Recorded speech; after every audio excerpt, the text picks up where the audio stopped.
আজকের আলোচনার বিষয় হল হোমিওপ্যাথি মেডিসিন ঋষিনাশ কমিউনিস। ঋষিনাশ কমিউনিস মেডিসিনটি কখন ব্যবহার করা হবে এবং কাদের জন্য ব্যবহার করা হবে এবং কোন কোন সময়ে ব্যবহার করা হবে এ নিয়ে আজ আমরা বিস্তারিত আলোচনা করব।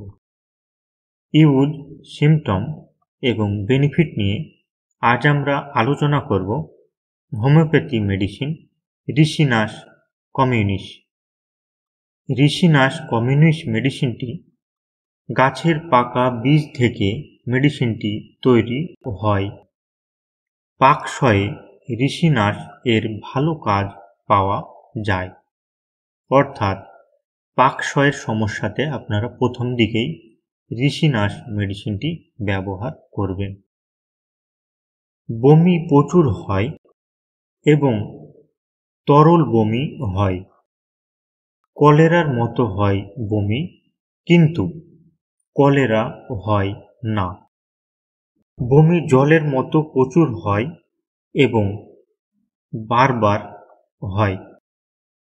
এমন অবস্থায় ঋষিনাশ মেডিসিনটি ব্যবহার করলে বমির সমস্যাগুলি ঠিক হয়ে যাবে।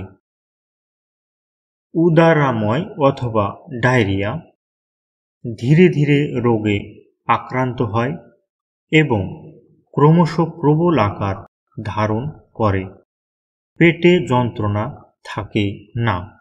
এমন অবস্থায় ঋষিনাশ মেডিসিনটি ব্যবহার করলে ডায়রিয়ার সমস্যাগুলি ঠিক হয়ে যাবে। প্রথমে পেটের রোগ হয়। পেটের রোগ ঠিক না হয়ে রোগ ক্রমশ বাড়তে থাকে এবং কলেরা আকার ধারণ করে, কিন্তু পেটে যন্ত্রণা থাকে না। এমন অবস্থায় ঋষিনাশ মেডিসিনটি ব্যবহার করলে খুব ভালো ফল পাওয়া যায়। কোলাপস ঋষিনাশ মেডিসিনটি ব্যবহার করলে খুব ভালো ফল পাওয়া যায়। সন্তান জন্মের পর মেয়েদের স্তনে দুধ বাড়াতে ঋষিনাশ মেডিসিনটি মহৎ মেডিসিন হিসাবে ধরা হয়, অর্থাৎ স্তনে দুধ না থাকলে একমাত্র মেডিসিন হিসাবে ঋষিনাশ মেডিসিনটিকে ধরা হয়। মেডিসিন ব্যবহার: ঋষিনাশ কিউ 5 ফোঁটা ওষুধ অল্প জলে মিশিয়ে দিনে 2 বার ব্যবহার করবেন। বাচ্চাদের 2 ফোঁটা ওষুধ অল্প জলে মিশিয়ে দিনে 2 বার ব্যবহার করবেন। ঋষিনাশ 30 2 ফোঁটা ওষুধ অল্প জলে মিশিয়ে দিনে 2 বার ব্যবহার করবেন।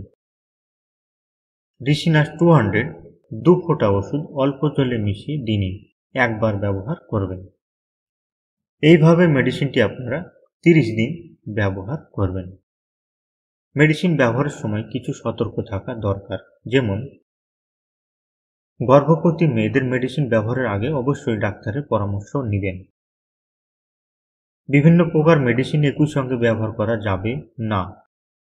কোনো প্রকার নেশা করা যাবে না। কাঁচা পেঁয়াজ এবং টক জাতীয় খাবার খাওয়া যাবে না।